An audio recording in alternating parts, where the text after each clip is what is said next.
Okay, so for the biggest portion of your Photoshop test, you're going to be required to put together something like this, a composite illustration made up of several different layers. So let's go through it. This is what you're going to be trying to recreate, and let's just go through it one step at a time and see how far it goes. All right, so we'll start with this layer. And if you take a look back and forth, you can see that this layer is flipped. So what we're going to do is go ahead and copy this layer. I'm just going to click it and drag it down, not to the dock, but to this plus symbol, and make a copy of it. And then up here under Edit, I'm going to go to Transform and flip horizontal. And there we go.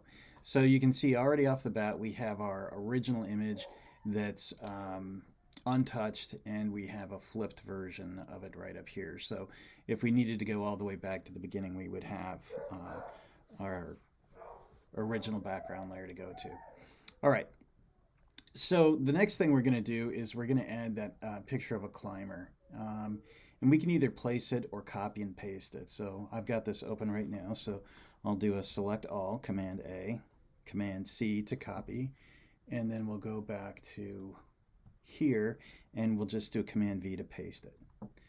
All right, so now I've got this in on its own new layer, right? So now how do we get these two layers to connect to each other? There are about 1,000 ways of doing it, but one of the things that I want you guys to familiarize yourselves with is the use of layer masks. So that's how we're going to do it in this instance. And we do that by going down with the uppermost layer and clicking on this little thing that looks like the flag of Japan. And what that does is it adds a layer mask. And that's this little white sort of sub-layer right here. And the analogy that I like to use for this is that this is sort of a frosty window. And when you wipe away the frost by making it black, you can see through it to the layer below. All right, so we could do that with a brush, if we find our brush tool here, and we could sort of paint away the foreground, right? And we could probably get pretty good results doing that. But another tool that I want you guys to be familiar with, I'll do an undo there, is the gradient tool.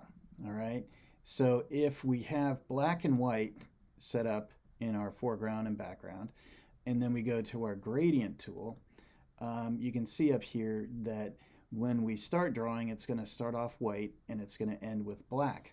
And as long as we're working on our adjustment layer, sorry, not adjustment layer, our layer mask, then we'll have that effect take place. So beginning with white, I'm going to start drawing a gradient.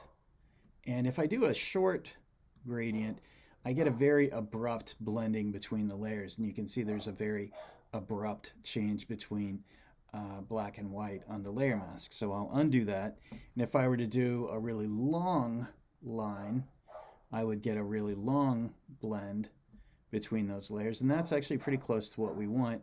But if we wanted to have a little more control over it, we don't have to do it in straight lines. We could make it perpendicular to the slope of this mountain. So I'm going to start about here and drag, oh, I don't know, somewhere like that. And what that does is that creates a nice smooth blend between our foreground and then the layer beneath it through using the layer mask.